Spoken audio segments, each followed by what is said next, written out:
I was preaching last Sunday night. I talked about this some, but let's look at it. In Daniel chapter 5, and I said something about this several times. Let me look up something. Y'all just hold your place there.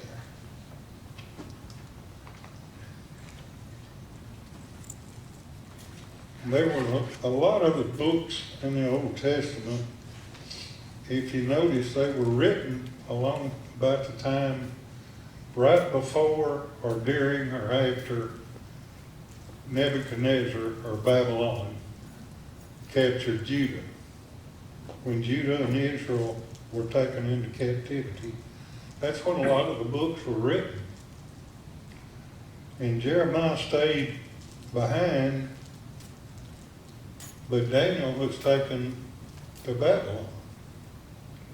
Well, Jeremiah had prophesied what was going to happen. And I'm going to just read a couple of scriptures. Jeremiah had told them that they'd be there for 70 years. He told them, said, go build houses, plant gardens, have children.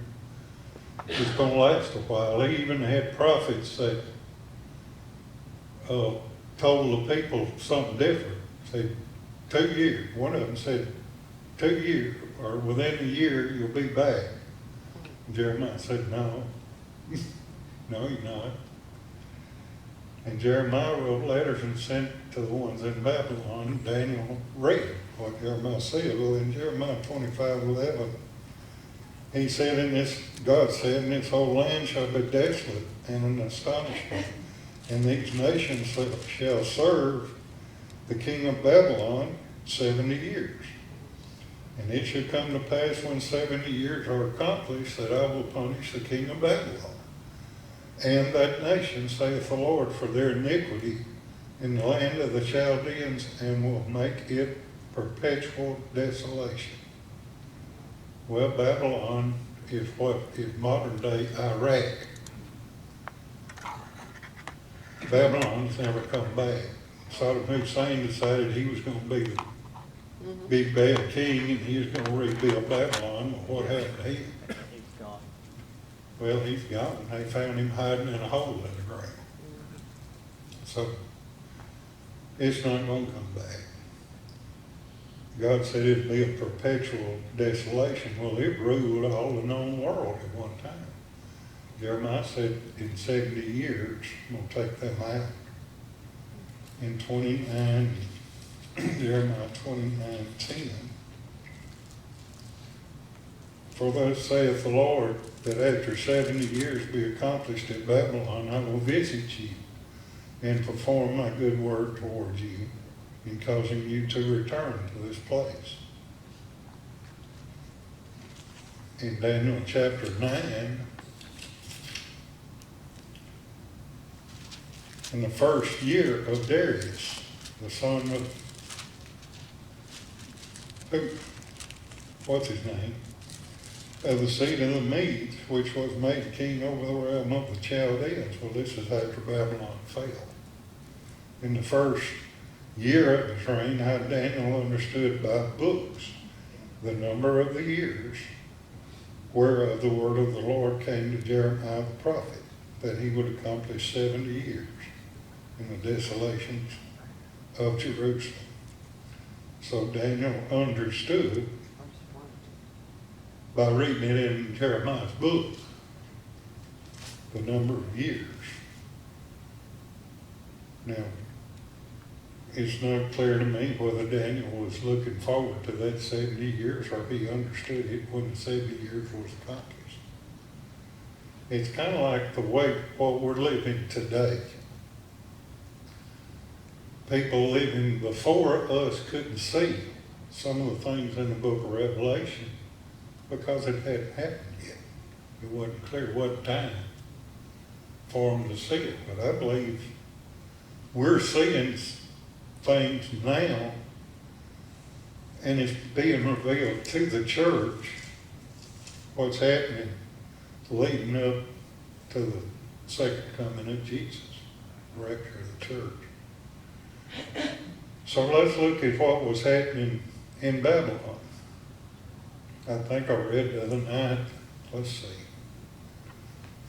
Let me just read some more. Y'all not in a hurry here.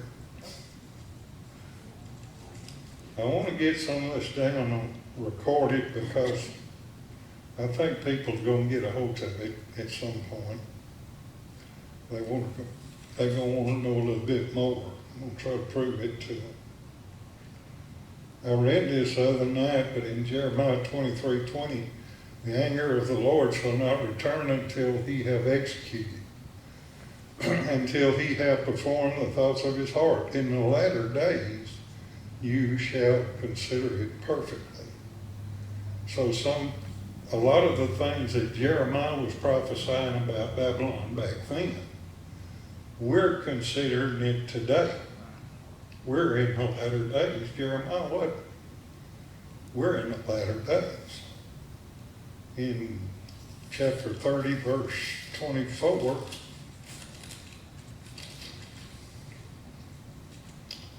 the fierce anger of the Lord shall not return until he hath done it, and until he hath performed the intents of his heart. In the latter days you shall consider it. So, again, a lot of the things that Jeremiah said about Babylon back then is happening today. We're going to look at some more about that, but Daniel was living in Babylon. Nebuchadnezzar in chapter 5 of Daniel. Let me just read a couple of, we can't read the whole chapter, but we'll take part of it. Belshazzar the king made a great feast to 1,000 of his lords and drank wine before the 1,000. So it sounds like he was in a meeting hall that would hold at least 1,000 people, and he was at the head of the table drinking wine. Everybody watching him. While he tasted the wine, he commanded to bring the gold and silver vessels which his father Nebuchadnezzar had taken out of the temple, which was in Jerusalem, that the king and his princes, his wives, his concubines might drink therein. Then they brought the golden vessels that were taken out of the temple of the house of God, which was at Jerusalem, and the king, his princes, his wives, all of them drank out of it. They drank wine and praised the gods of gold and silver, brass, iron, wood, and stone. So what were they doing? He knew where the things were that Nebuchadnezzar had taken out of the temple. Nebuchadnezzar had stored these things, cataloged them. If you look in Ezra, you look in, I think it's in Nehemiah too, and in Jeremiah, it names the things that were taken out of the temple. So he had cataloged these things, stored them. The boy knew where they were and been there all the time that Nebuchadnezzar was king. I don't remember Nebuchadnezzar ever drinking out of it. He didn't go that far. But his son did. In the same hour came forth fingers of a man's hand, and wrote over against the candlestick upon the plaster of the wall of the king's palace. And the king saw the part of the hand that wrote. Over there where the light was, where they could see by the candlestick,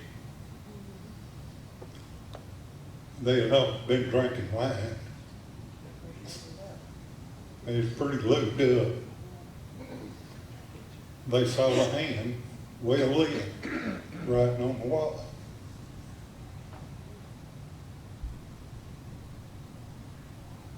And the king's countenance changed. I bet it did. And his thoughts troubled him, so that the joints of his knees were loosed, and his knees smote one against the other. His knees would knock him. Ever been so scared you're shaking all over? The king cried aloud to bring in the astrologers, the Chaldeans, the soothsayers, and the wise men of Babylon. And then, let's see, I'm going to skip some of this.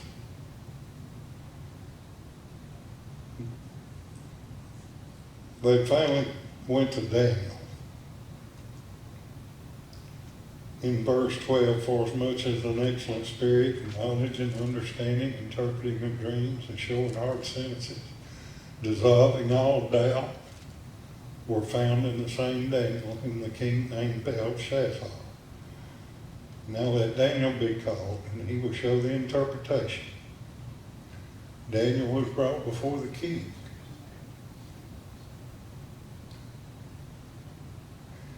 And said unto Daniel, art thou that Daniel, which art of the children of the captivity of Judah, whom the king my father brought out of Jewry? I've heard of you. The spirit of the gods is in thee, that light and understanding and excellent wisdom is found in thee.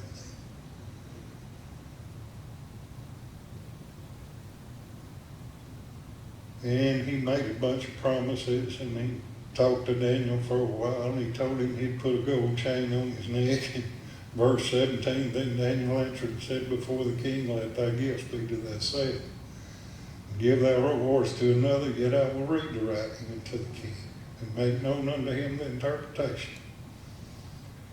O thou king, the most high God, gave Nebuchadnezzar thy father a kingdom, and majesty, and glory, and honor. And for the majesty that he gave him, all people, nations, and languages trembled and feared before him. Whom he would he slew, and whom he would he kept alive, and whom he would he set up, and whom he would he put down.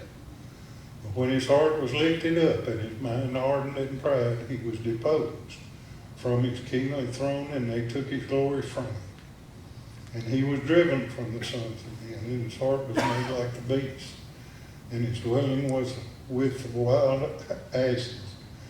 They fed him with grass like oxen, and his body was wet with the dew of heaven, till he knew that the Most High God ruled in the kingdom of men, and that he appointed over it whomsoever he would.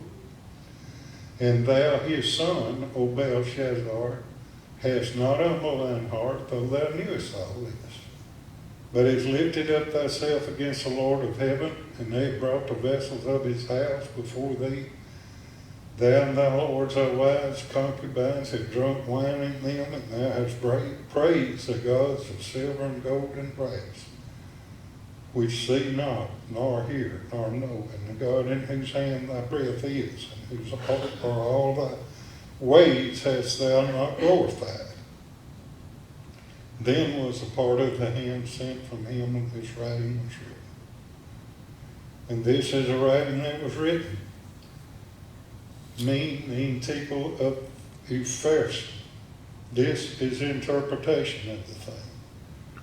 Mean, God hath numbered thy kingdom and finished it. Thou art weighed in the balances and art found wanting. Thy kingdom is divided and given to the Medes and the Persians. Then commanded Belshazzar, and they clothed Daniel with scarlet, put a chain of gold about his neck, and made a proclamation concerning him, that he should be third ruler of the kingdom. In that night was Belshazzar, the king of the Chaldeans, slain, and Darius the Mede took the kingdom, being about 62 years old. So that night, Nebuchadnezzar's son went down. Now, we're comparing Babylon with what's going on today. And we've already said that Babylon is the world financial system that's been running the world for years, centuries, probably. We could just keep going back even to Jesus' day. The writing's on the wall. that system is going to come down. Babylon is going to fall. God has allowed his people to live under this system until the time that they're actively and out publicly blaspheming God. And that's what they're doing. Been doing that for at least 10 years. They've had public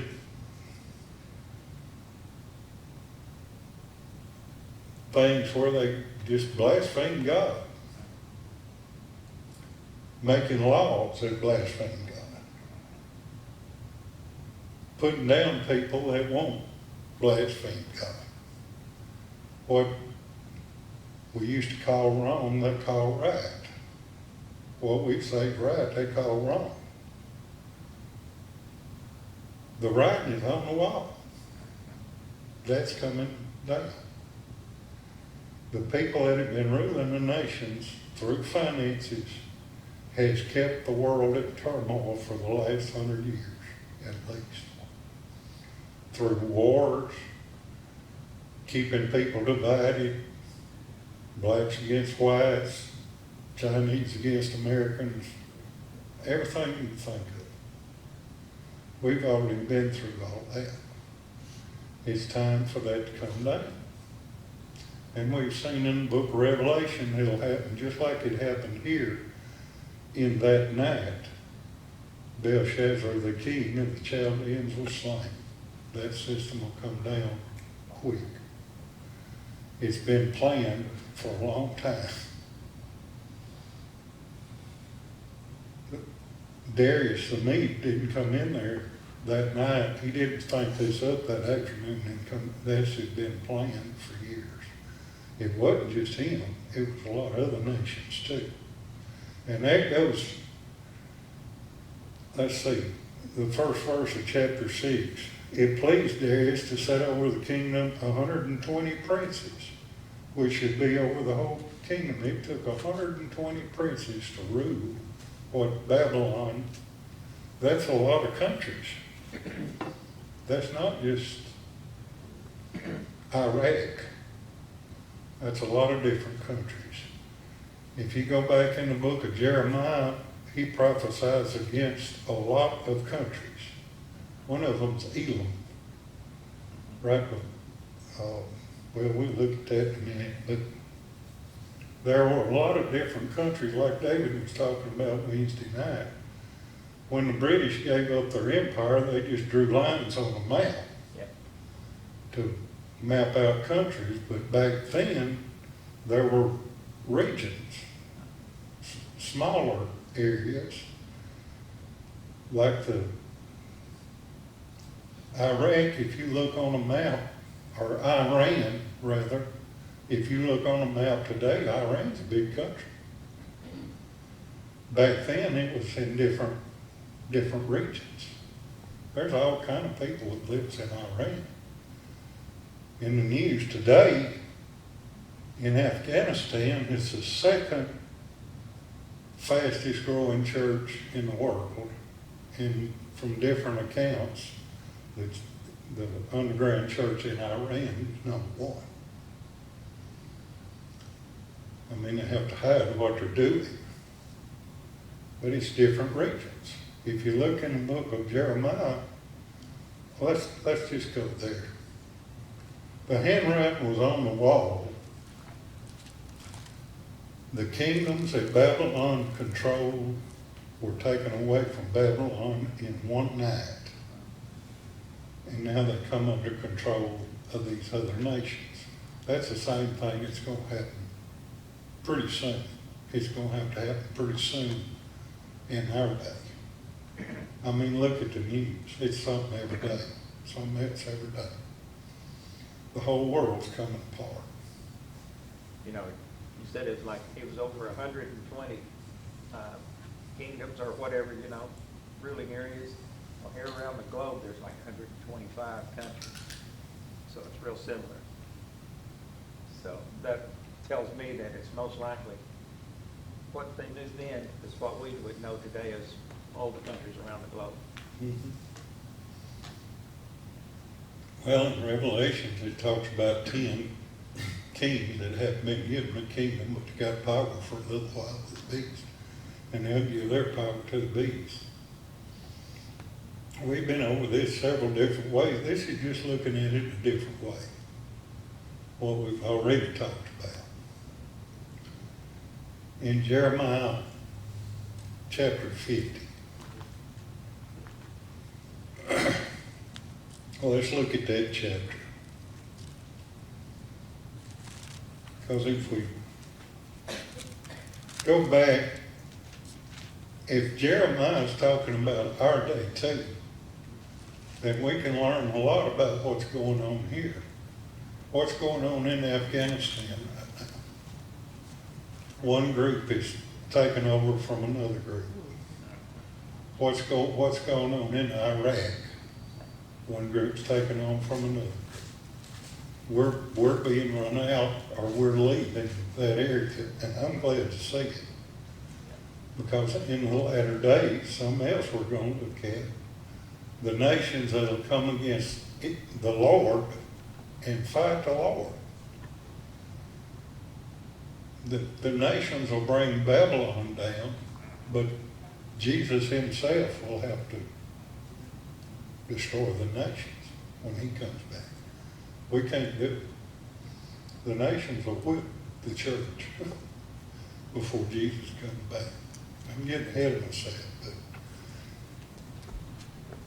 but I like what Chad preached last Sunday, because we got good things to look forward to. We're going to win in the end and forevermore. Live with the Lord. But between now and then, it's going to get pretty rough. And why I keep going over this stuff and over, it's going to get more confusing. Every day, there's something else. Whether it's the pandemic, whether it's Afghanistan, whether it's all these new rules and regulations they're coming up with, it's going to be more and more of it. Unless we know what's happening from a Bible perspective, it's just going to look like we don't have any hope, but we do. God's still on the throne. Jesus is still King of Kings, Lord of Lords, and all this is happening just like it happened back then. Imagine being a Jew in Babylon. Daniel wound up third in line. He was second in line under one of these next ones that come on.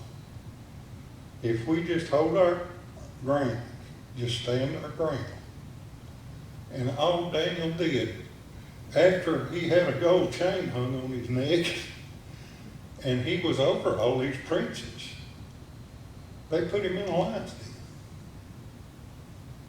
And he came walking out. It's going to be times we're just going to have to bow up. We're going to have to say no. But God will bring us through that better than we were before. If I knew how, I would tell you. We're not going to know how.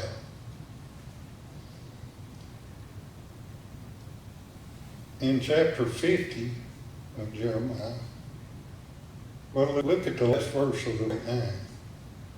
But it shall come to pass in the latter days that I will bring again the captivity of Elam, saith the Lord. Now, I looked up a little bit about that this morning. I didn't want to get too far into it anyway. But Elam was one of Shem's sons, Noah's grandson. There, and that, if I'm remembering right, they came from a region east of the Tigris, which would be in Iran. It was a part of Iran. There were Elamites in Jerusalem on the day of Pentecost. God said, I will bring again the captivity of Elam. He'll bring them back in the latter days. Could that be part of the church of Iran that's coming back? I don't know. Could that be part of the, it's just another sign, we're in the latter days. It's part of that, the prophecies of Jeremiah for the latter days. In Jeremiah chapter 50, the word that the Lord spake against Babylon and against the land of the Chaldeans by Jeremiah the prophet. Declare you among the nations and publish and set up a standard. Publish it and conceal not. And say, Babylon is taken. Baal is confounded. Merodach is broken in pieces. They're false gods. Her idols are confounded. Her images are broken in pieces. Babylon, for years, has been worshiping false gods.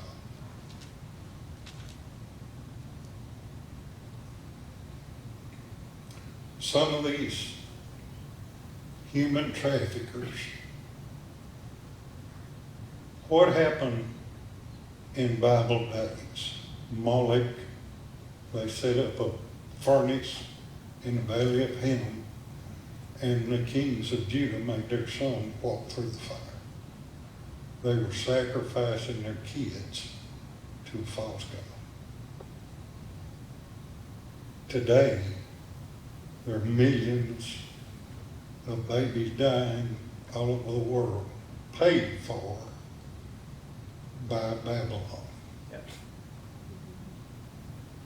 It's a form of Moloch, false gods.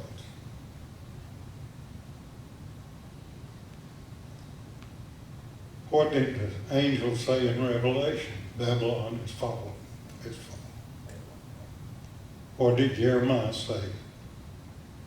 God told him, you go through the nations and you tell them, publish it, put it out there.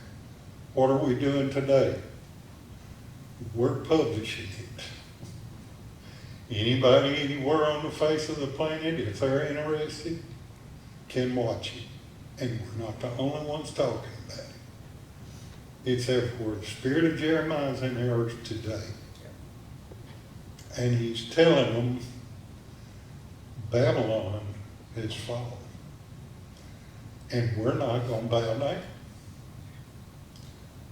God Almighty is tired of you worshiping and blaspheming him, worshiping false gods and idols. Hollywood. Hollywood. Say it again. Giving themselves idols, gold statues to put on their mantles and brag about, for making movies that are vulgar. Music, if you can call it music, giving themselves idols for vulgar songs, if you can call them that.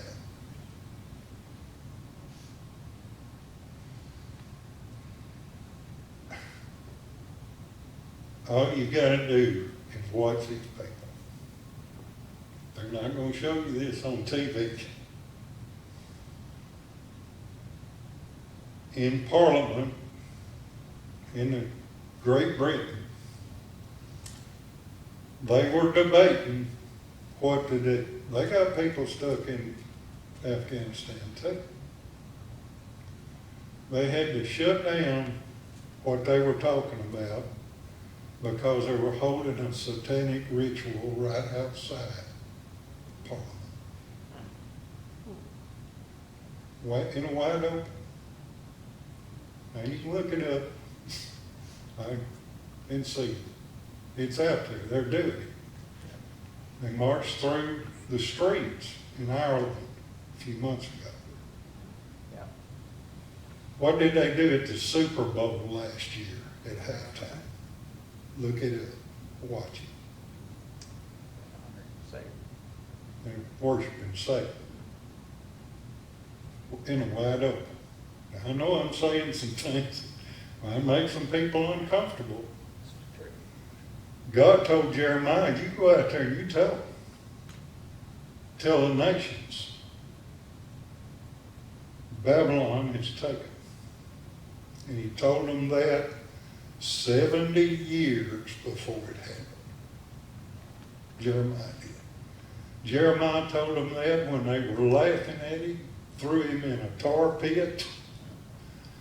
We're living in a day where the people of God are going to have to stand up and say it, because it might happen tomorrow. It's not going to be 70 years. It's going to happen soon. Babylon's falling. And the people of God have been talking about it for years and years and years. Brother Kenneth Hagin sat there and I saw an old prophecy of his. He was so old that had him bring him a chair. And he sat there and he prophesied for about an hour, telling people what was going to happen. And hardly anybody paid any attention to it. And now everything he said has just about come to pass. Most of the prophets that prophesied about this have done died and gone on. It's up to the ones today to say something, to tell it. It's time. In verse 8, Jeremiah chapter 50, verse 8. Remove out of the midst of Babylon and go forth out of the land of the Chaldeans and be as the he-goats from the flock. What have we read in the book of Revelation? Come out from among them. Come out from Babylon. Don't partake in it. Don't. What did the three angels say? The first one, preaching the gospel. The next one said, Babylon is fallen. The next one, don't take the mark of the beast. Don't sign up with Babylon and come out of it. For lo, I will raise and cause to come up against Babylon an assembly of great nations from the north country. What did we learn reading in the book of Revelation? The nations will bring down Babylon. Same thing here. They shall set themselves in array against her. From thence she shall be taken. Chaldea shall be a spoil. All that spoil her shall be satisfied, saith the Lord. Babylon has stolen from the people for centuries. When it's taken down, that's going to be recovered.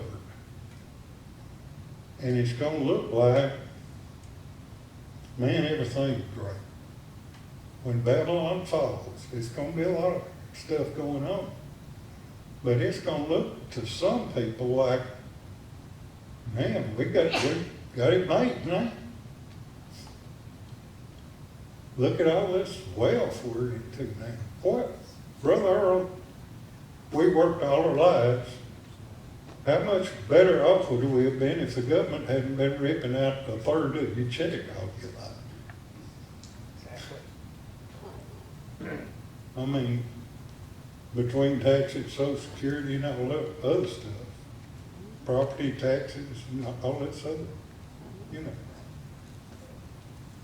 What if you got all that money back tomorrow with interest? That would be a miracle. Be a pretty good chunk. Yes, it would. It would. If you took all the money away from these thieves that they've stolen all these years, you'd have enough money to do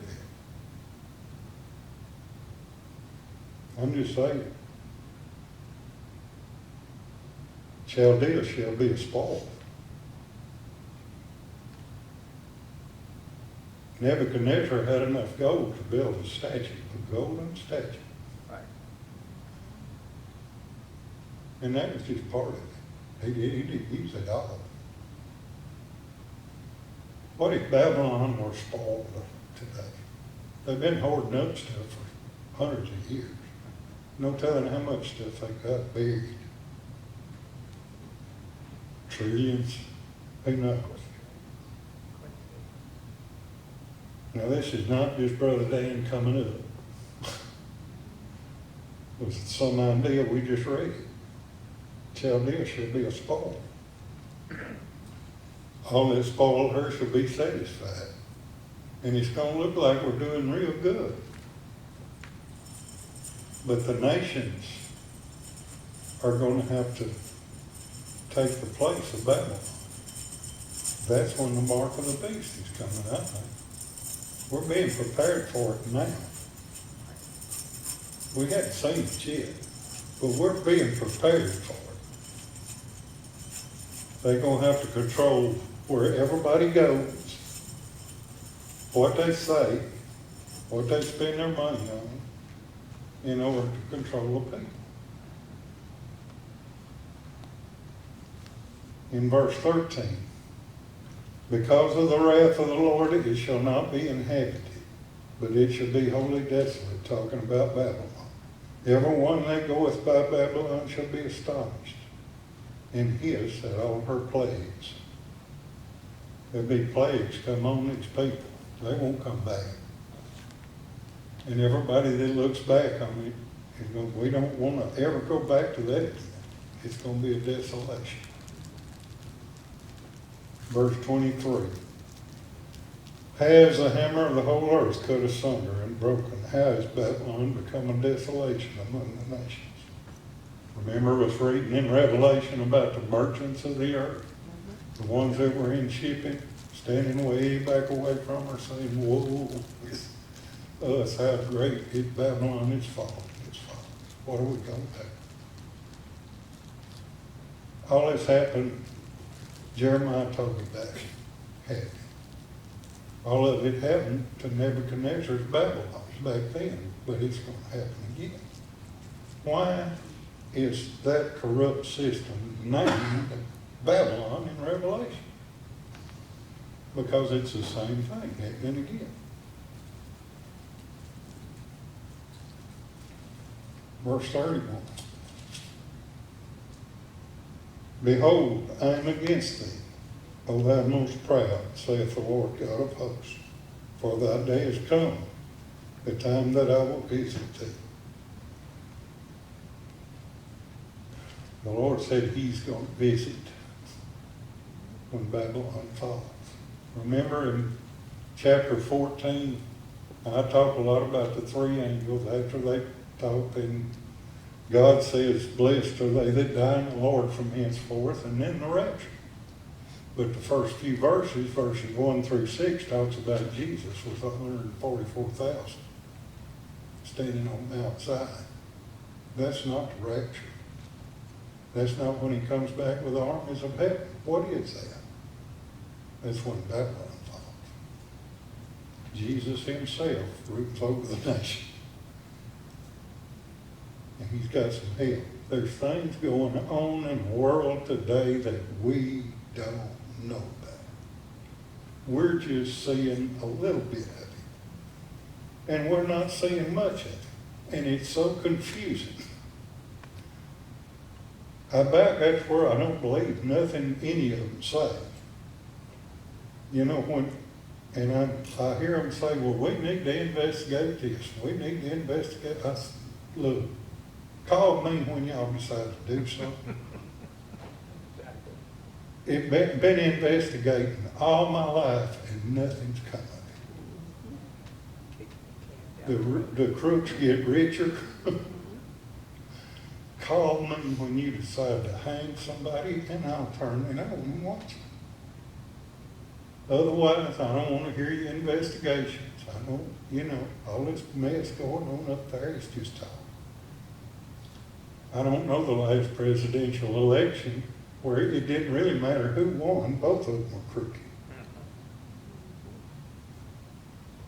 I mean, check them out. Were we in Afghanistan anyway? Why have we been in Afghanistan for 20 years? Why did we go to Iraq? George Bush was president. I voted for him. He's a Republican. He's got to be good. No, I don't think so. I had changed my mind. We're about out of time. Let me read one more. I don't think I got through these. Verse 46, let's just skip to the last one. At the noise of the taking of Babylon, the earth is moved, and the cry is heard among the nations. When Babylon falls, the whole earth is moved. Jeremiah was talking about Babylon back then, but God said in the latter days, you will consider this perfectly. The whole earth is involved in this. It's not just the United States, it's everybody. Right. At the noise of the taking of Babylon, when it finally comes out, and there's no doubt about it, we can all quit arguing about, this and that. We're just seeing a few details. We're not seeing the whole picture. When it finally comes out, and all this darkness is drug out into the light, it's going to make a noise. And the whole earth will be moved. And the cry is heard among the nations. I wish I could just emphasize that some more. We're not getting it. We're not getting it. How big this is. We're living in the latter days. We're seeing. We're the ones that are seeing. Got hard stuff going on right now. I don't know a family that's not affected by it. Something going on. It's going to get real serious. And it's going to get worse before it gets better. But we got to, there's a day of reckoning coming. I love, the Lord knows what he's doing. He let Brother Chad come in here and tell you all the good news and left it up to me to give you all bad news. There's good days coming. Amen. Well, that's it.